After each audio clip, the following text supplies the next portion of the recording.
it's Sven Jungbeck again, and today it's proper chords to Sweet Georgia Brown, proper gypsy jazz chords. So Sweet Georgia Brown is actually a very common tune, and it's in the key, it's played in the key of G in the gypsy jazz context. In some real books it's written out in the key of F major, but the gypsy jazz key is G major.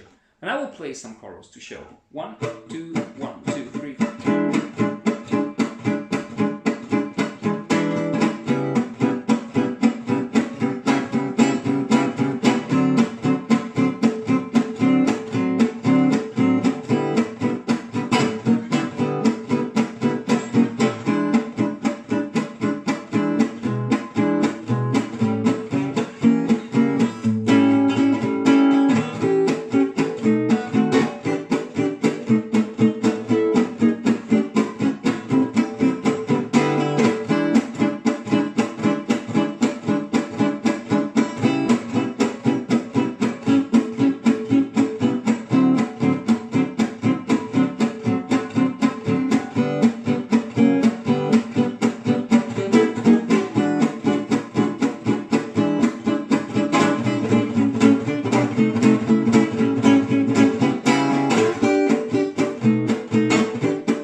That's actually Sweet Georgia Brown.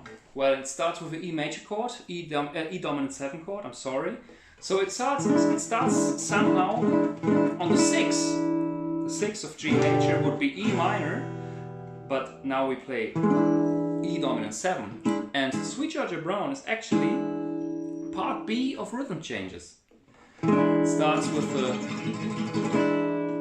6th chord of G with E, but it's a dominant 7 chord, and then it's a chain from E dominant 7 with E on the A string 7th fret, G sharp 6th fret on the D string, then it's natural D on the G string 7th fret, and 5th fret there's the root again, E on the B string.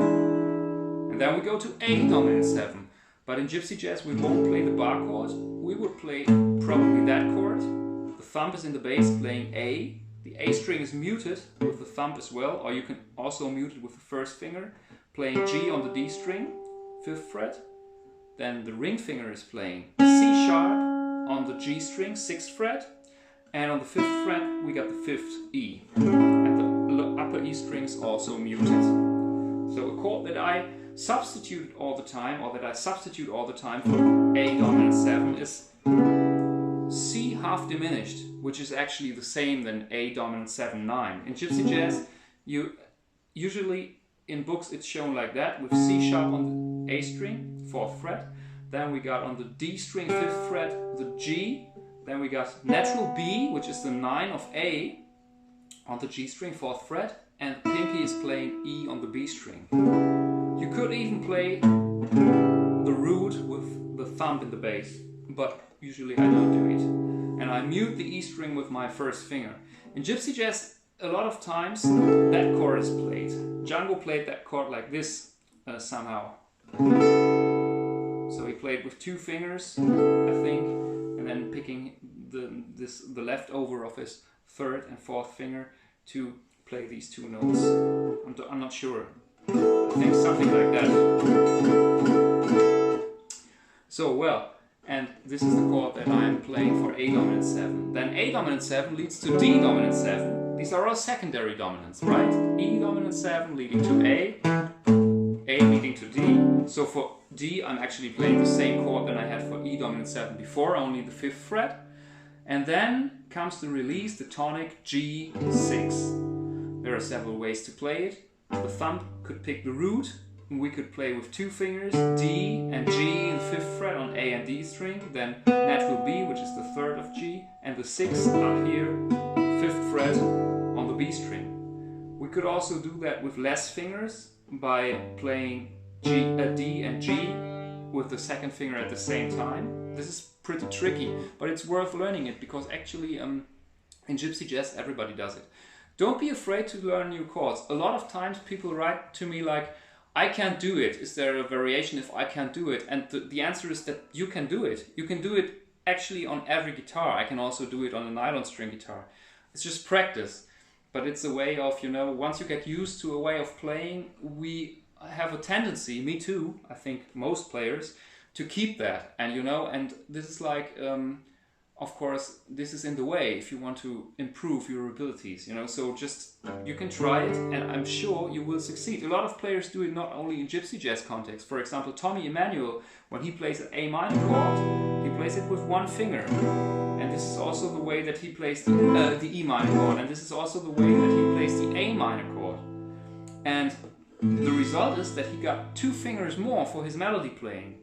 And in gypsy jazz, the result is that you can play chords of all 6 strings that cover exactly the notes that are needed for the old school jazz sound. So this is also beautiful voicing. You have the 1 finger here for D and G. Again, the first finger plays natural B, and the 3rd finger plays E and A at the same time on the B string and upper E string. This is a G6-9 chord, a very common one in gypsy jazz. But you can also just leave it out. I mean, the rhythm is more important when the chord sounds good. You can just play the middle 4 strings, leave out the root, leave out the upper E string, and then it's a pretty easy chord. And this one's also played very often, or you know, just playing the upper strings and just mute the E string. Everything is allowed and everything happens. You know, I mean, some guys on the internet claim that there is one way of playing it, but if you look at the rhythm players, no matter if it's Mathieu Chatelain, Hono Winterstein, or if who's playing a lot with, you know, who are playing a lot with Pirelli Lagrène or Adrien Monniard.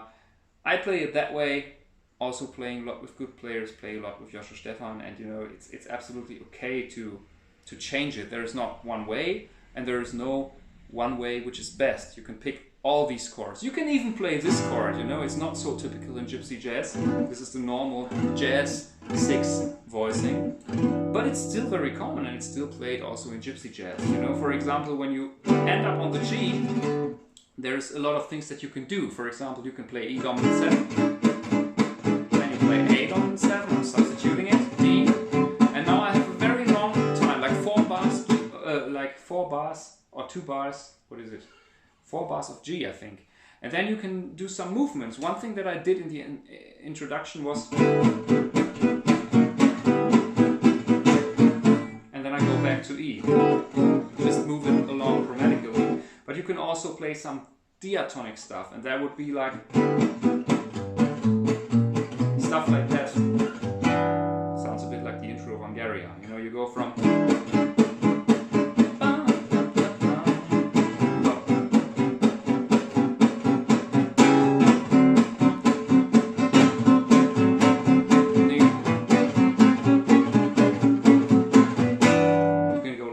this, and this was the normal G6 with G on the E string, A string is muted, then the E in the 2nd fret on the D string, pinky is playing B, and ring finger is playing D, and then I go up to some kind of A minor 6 or D dominant 7 with A in the bass. It's just A string muted, F sharp and C, all other strings are muted.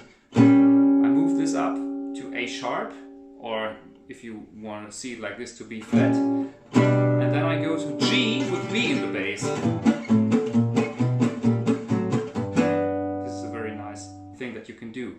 So, the second half of the tune, this was part A, starts again with E dominant 7. You can play instead of that one, this one's played a lot of times. E dominant 7-9. And same as with the G6-9, there are some ways you can play the smallest of those chords, just covering the middle 4 strings, like you probably know it.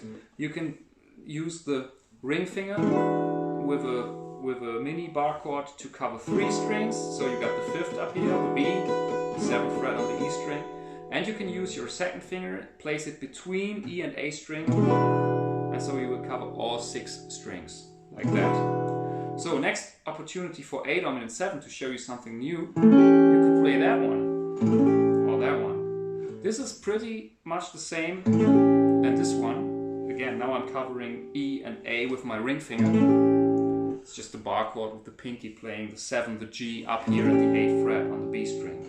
I'm just playing the middle strings. You see that very often. So now the end is like E minor, B dominant 7. And this is a very easy and very lazy solution that I use very often. Just 3 fingers, E on the 7th fret, instead of playing the whole typical minor 7 jazz chord, I just mute the D string, so I have a very small chord which is very simple and very quick to play, especially at high paces. Then I got like E, D string muted, then we got the 7 here, the D, and the 8th fret with the pinky, the 3rd with the G.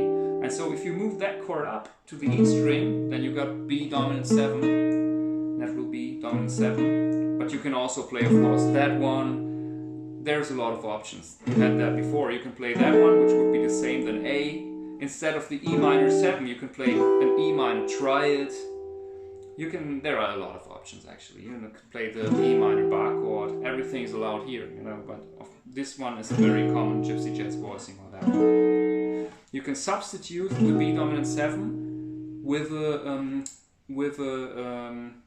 D sharp fully diminished chord.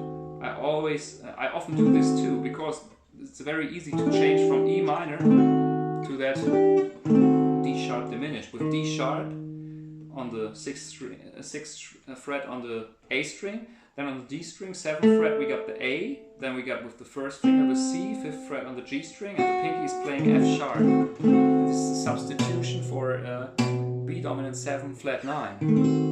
So, and this is very easy to play because that very easily. And another trick, this is really gorgeous, is instead of E minor you could play E minor 6 like this. E, D string is muted, then we got the C sharp, which is the natural 6, and the 3rd G. And now when you just move that chromatically downwards, then you already got that D sharp diminished chord. I mean, the flat 5 is missing, but there's no wrong note in it. So you could play.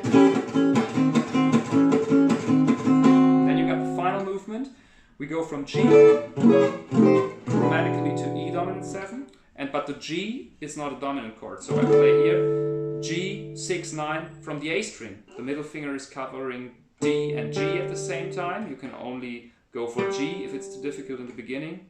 This is also another thing. First, try to make it happen. Don't focus too much on a special chord shape in the beginning. Try to work it out so that you can play it with easy versions that are for you easy, so that you can play the tune already. And then when it's really running and when you feel that rhythm and chords are there, then you can go and check out different voicings and stuff. So you go from here to here, you start with that one. The only difference between that one and G dominant 7, 9 is that the ring finger is only covering B and E string. So then you switch to the dominant chord, that means the ring finger is now covering the upper 3 strings to the A. And then we got a 2-5, A minor 7, pretty common jazz chord, A string muted, then we got G, C, E, D dominant 7, 9, and A. And that's actually it. So, and these are the, let's say, typical gypsy jazz chords. I hope that helped you, and I hope you subscribe. Check out my videos if you want to practice. I got some very nice play-alongs there. The difference between my play-alongs and the play-alongs, for example, from Dennis, is that my play-alongs have an arrangement, so you can easily pretend playing with a band. There's always an introduction and an ending, and a number of choruses that is realistic for a performance and not for practicing. It's not too many choruses, not too little choruses. They are pretty good. So here's the link above, maybe if you want to practice rhythm as well as solo. So I wish you a nice week. See you soon. Bye.